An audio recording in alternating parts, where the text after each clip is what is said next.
Қазақтың біртуар ұлы Мағжан Жұмабаев бұдан 100 жыл бұрын педагогика атты ғылыми еңбек жазып шыққан. Бала тәрбиесіндегі маңызы зор, бала қиялын қалай дамытуға болады, қайратты қалай өркендету, ой-өрісті кеңейту жолдары, әдетті қалай қалыптастыру әлі күнге актуалды, маңызды. Сондықтан да өзім осы кітапты оқи отырып, педагогика еңбегінен тыңдармандарыма үзінді жолдаймын. Тәрбие деген не? Тәрбие кең мағынасымен алғанда, қандай да болса, бір жан иесіне тиісті азық беріп, сол жан иесінің дұрыс өсуіне көмек көрсету деген сөз. Ал енді адамзат туралы айтылғанда, адамның баласын кәміл жасқа толып, өзіне өзі қожа болғанша тиісті азық беріп, өсіру деген мағынада жүргізіледі. Адамзат дене һәм жан аталған екі бөлімнен тұратындықтан, бұл екі бөлімнің соңғысы, яғни жан, адамзат үшін аса қадірлі болғандықтан, дұрысын айтқанда, адамға шын мағынасымен адам деген атты осы жан ғана беретіндіктен, адам баласын тәрбие қылу дегенде, әрине, адам баласының әсіресе жанын тәрбие қылу керек деп ұғу керек. Жер жүзіндегі басқа жан иелерімен салыстырғанда, адам баласы туғанда өте әлсіз, зағып, осал болып туады. Малдың төлі туа сала аяқтанады, тауықтың балапаны жұмыртқадан жарылысымен жүгіріп кетеді. Ал адам баласы туғанда іңгәлаған айғайы мол бір кесек ет, ақылы есі жоқ, денесі тым әлсіз, өсуі, ұлғаюы тым сараң, тым шабан. Мінеки, адам баласы өте әлсіз болып туып, аса сараң өсетіндігінен, оның денесіне, жанына азық беріп, өсуіне көмек көрсетпей, яғни оны тәрбие қылмай болмайды. Адамның ішкі жан дүниесіне, ішкі жан сезімдеріне аса ден қойылып, есту сезімнің жан тұрмысына керектігі жайлы былай деген екен. Адамның дыбысы жан тұрмысына байлаулы. Жан жат болса, дауыс та жат шығады. Жан күңгірт болса, дауыс та күңгірт. Жанның терең түкпірінде жатқан ыстық сырларды ашып, шешіп беретін адам сөзінен қымбат дүниеде не нәрсе бар? Міне, бізді шет адамның жанымен шын табыстыратын нәрсе осы есту сезімі. Адам жанында әсерлену болу үшін, жалғыз әсерлену ғана емес, барлық жан көріністері болу үшін бір шарт бар. Ол шарт іскерлік. Іскерлік сыртқы дүниедегі бір затқа, яки ішіміздегі бір жан көрінісімізге, ойға, ішкі сезімге, қайратқа жанның төнуі, нүктеленуі деген сөз. Іскерлік болмаса, біз сыртқы заттардан әсер алып, олармен таныса алмаймыз. Ойымыздың дұрыс, ашық болуы, ішкі сезімдеріміздің жанды болуы, қайратымыздың түзу бет алуы осы іскерлікке байлаулы. Адам өмір үшін фантазияның керектігі. Фантазия өмірдің гүлді көрікті болуының түпкі діңгегі. Фантазиясыз адам тұсаулы есек. Фантазия ақылды кеңітеді. Фантазиясыз жаңадан бір нәрсені ойлап табуға мүмкін емес. Фантазия құлықты түзейді. Біз құлықсыз адамның орнына өзімізді қойып, құлықсыздықтан жиренеміз. Фантазия әдемілік сезімін тереңдетеді. Біз неше түрлі әдеміліктерден фантазия арқылы ғана ләззат ала аламыз. Ойлаудың жан тұрмысы үшін керектігі һәм оны өркендетудің тиістілігі. Ойлау адам өмірінде аса қымбат орын алады. Ойлау болмаса, адам басқа жануар сықылды заттарды, көріністерді құр жадына, есіне ғана алып, жат бір көрініс ұшыраса, оны шеше алмайтын, оған түсіне алмайтын бір жан иесі ғана болар еді. Келешекте не болатынын, тұрмысы қалай өзгеретінін білмейтін бір саңылаусыз соқыр болар еді. Адам ойлау арқасында ғана заттардың, көріністердің аралығындағы байламды белгілеп, оларды бар қылған себептерді табады. Келешекте оларға ие болатынын ойлап шығарады. Келешекті болжай алады.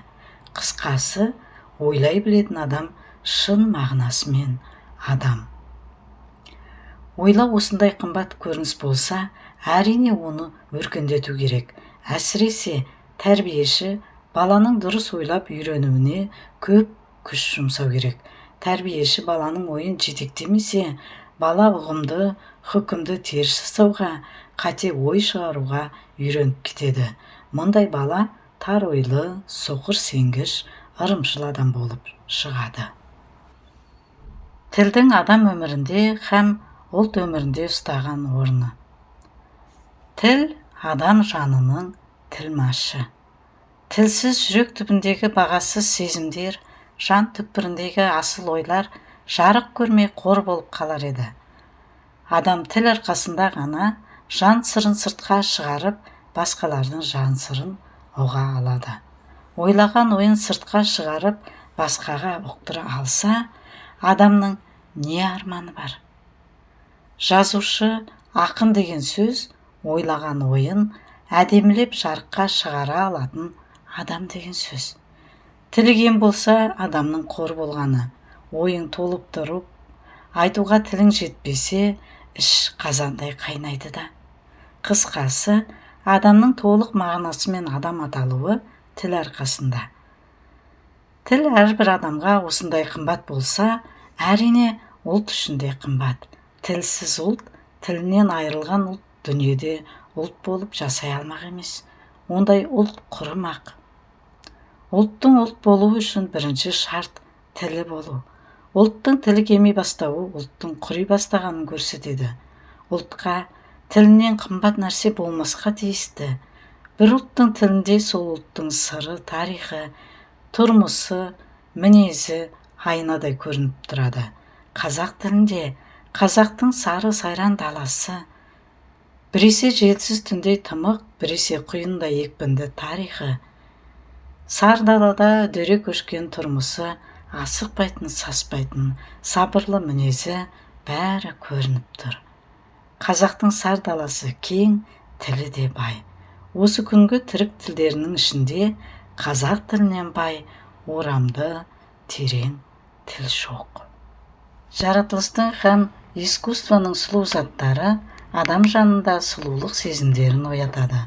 Үлбіреген гүл, күңіренген орман, сылдыраған су, былдырлаған бұлақ, шетсіз, шексіз, түпсіз қара, көк теңіз, түрлі шөптер мен толқынданған дала, бұлтпен таласқан биік тау, күннің ойыншыл алтын сәулелері, ерке сұлу ай, жұлдызды түн, міне осылар сықылды жаратылыстың сұлу заттары, көріністері, яки искусствоның тылсымдай жанды билеп алып кететін ән, сиқырлы сөз, сұлу картина сықылды әсерлері адам жанында бір ләззат, бір сұлулық толқынын оятып туғызбай қоймайды. Архитектура, сұлу сурет, живопись, скульптура сықылды, пластика искусствосы адамның көру сезімін сиқырлап барып, жанда сұлулық толқындарын туғызады. Сұлулық сезімдері адамның дұрыс, сау, ләззат іздеуіне, сұлу нәрсені сүюіне, көріксіз нәрседен жиренуіне, хатта жақсылыққа ұмтылып, жамандықтан тыйылуына көп көмек көрсетеді. Сондықтан баланың сұлулық сезімдері жақсы тәрбие қылынуға тиісті. Қайрат ұғымы. Біз ақыл көріністері арқылы сыртқы заттар туралы, яғни олардың өзі, ісі, һәм күші туралы білім аламыз. Ішкі сезімдер арқылы жанымызда түрлі күйдің болғанын білеміз, һәм ол күйді жағымды, не жағымсыз деп бағалаймыз. Ал енді жанымызда тағы бір күш, тағы бір көрініс бар. Жан бір нәрсені істеуге, болдыруға ұмтылады, яки істемеске, болдырмасқа ұмтылады.